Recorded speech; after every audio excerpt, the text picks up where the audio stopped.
दोस्तों पिछले वीडियो में हमने पीएचपी में जो अलग-अलग तरह के ऑपरेटर्स होता है वो देखा था।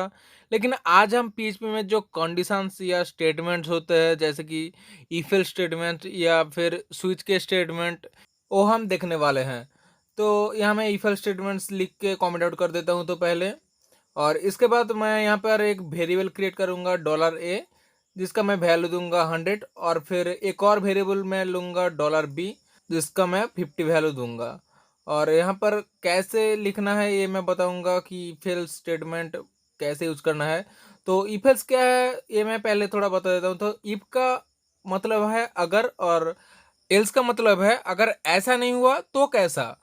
अब मैं इफ एल्स स्टेटमेंट यूज करने का जो सिंटेक्स है वो बता देता हूँ। तो यहाँ पर लिखना है इफ और ब्रैकेट्स के अंदर आपको कंडीशन देना है। तो यहाँ पर मैं कंडीशन देता हूँ कि $a ग्रेटर देन $b और इसके बाद इसके रिलेटेड कोई भी एक स्टेटमेंट देना है। तो मैं यहाँ पर एको करता हूँ कि एको ए इज ग्रेटर देन बी। तो यहाँ पर जैसा कि मैंने लिखा वैसा ही।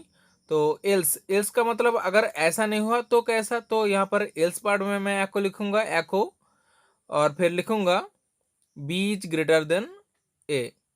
अब यहाँ पर क्या हुआ मैं आप लोगों को बताता हूँ लेकिन उससे पहले ब्राउज़र पे चलते हैं और इसके लिए मैं पहले जैम स्टार्ट कर लेता हूँ। आप लोग भी अपना जैम स्टार्ट कर लेना। यहाँ पर मैं अपाचे सर्वर ऑन कर लेता हूँ और फिर अब ब्राउज़र पे चलते हैं और यहाँ पे मैं टाइप करूँगा लोकल होस्ट स्लैश PHPT और फिर एंटर करूँगा। तो यहाँ पे मेरा रिजल्ट दिखा रहा है कि ए इज ग्रेटर देन बी। अब यहाँ पे क्या हुआ कि यहाँ पे मेरा ए का जो वैल्यू था वो 100 था और बी का जो वैल्यू था वो 50 था। तो वो पहले इफ कंडीशन चेक करेगा कि अगर 150 से बड़ा है तो यहाँ पर ट्रू है। तो इसलिए इफ का जो स्टेटमेंट था ए इज ग्रेटर देन बी वो हमारा आउटपुट आ गया। अगर ऐसा नहीं होता तो हमारा जो एस पार्ट का स्टेटमेंट था वो प्रिंट होता। मैं आप लोगों को दिखाता हूँ। मैं यहाँ पर जो बी का वैल्यू है वो 50 की जगह 500 कर देता हूँ। तो यहाँ पर बी ए से बड़ा हो गया। अब मैं अगर रिफ्रेश करता हूँ तो यहाँ पर दिख रहा है कि बी इज ग्रेटर देन ए। तो यहाँ पर अब क्या हुआ यहाँ पर डायरेक्ट इफ कंडीशन में पहले आया। अब दिख रहा है कि ये फॉल्स है $a not greater than $b मतलब $a $b से ज़्यादा बड़ा नहीं है। तो वो स्किप करके एल्स स्टेटमेंट में आ गया और फिर एल्स पार्ट में आके एल्स का जो स्टेटमेंट था वो प्रिंट कर दिया।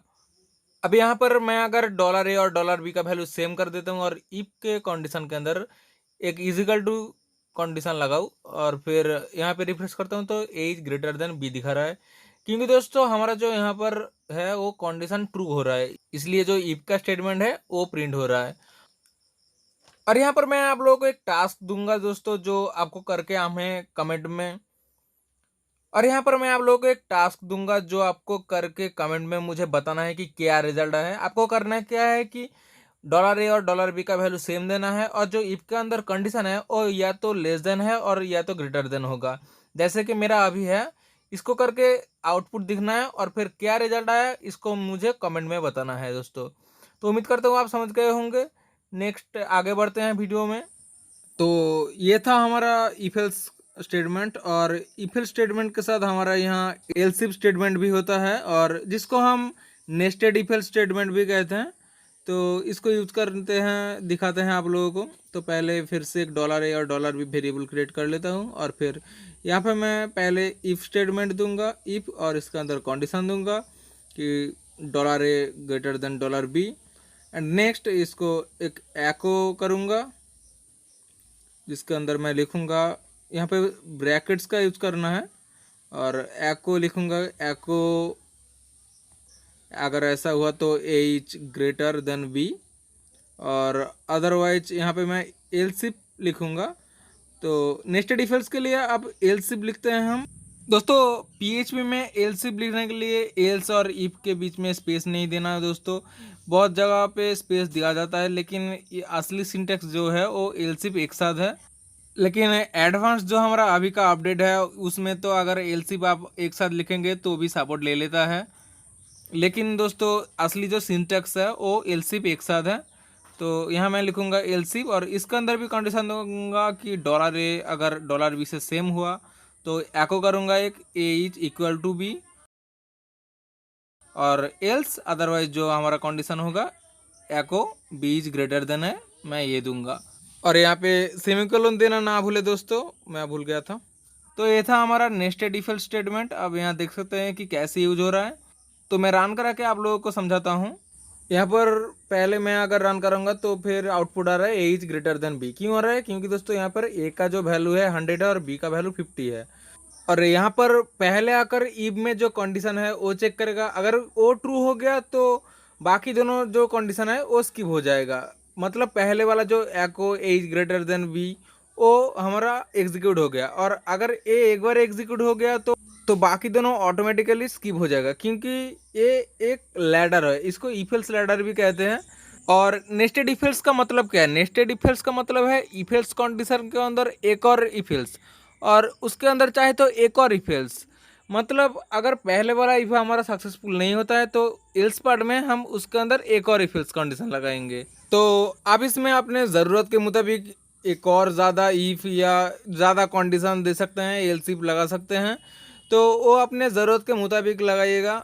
लेकिन यहाँ पे जो है कोई भी एक स्टेटमेंट एग्जीक्यूट होगा, और अगर वो स्टेटमेंट एग्जीक्यूट होगा तो बाकी जितने भी सारा स्टेटमेंट रहेगा वो ऑटोमेटिकली स्किप हो जाएगा, वो एग्जीक्यूट नहीं हो पाएगा। तो उम्मीद करता हूँ दोस्तों आप ये समझ गए होंगे। जैसे मेरा यहाँ इफ, एल्स इफ और एल्स तीनों में से कोई भी एक स्टेटमेंट एग्जीक्यूट होगा। जैसे मैं अब बी का वैल्यू 500 कर दे रहा हूँ, और फिर अगर मैं यहाँ पे रिफ्रेश करता हूँ तो बी इज ग्रेटर देन ए दिखा रहा है। क्योंकि मेरा जो ए और बी का वैल्यू है वो पहले तो कंडीशन इफ में अगर आके कंडीशन चेक करेगा तो फॉल्स आएगा, एल्स इफ में अगर कंडीशन चेक करेगा तो वो भी फॉल्स आएगा। और इसलिए सिर्फ एल्स पार्ट एग्जीक्यूट हो गया, और एल्स पार्ट में जो स्टेटमेंट है बी इज ग्रेटर देन है वो प्रिंट कर देगा। और इसी तरह मैं अगर यहाँ पर ए और बी का वैल्यू दोनों सेम देता हूँ और फिर यहाँ पे आके पेज रिलोड करता हूँ, तो यहाँ हमारा जो आउटपुट रहेगा ए इज इक्वल टू बी। ऐसा इसलिए आ रहा है क्योंकि जो हमारा पहला कंडीशन था इफ का ए ग्रेटर देन बी, तो वो तो नहीं है, और इसलिए एल्स इफ पार्ट में आ गया, और जो पहला कंडीशन था वो एग्जीक्यूट हो गया, इसलिए A is equal to B print हो गया।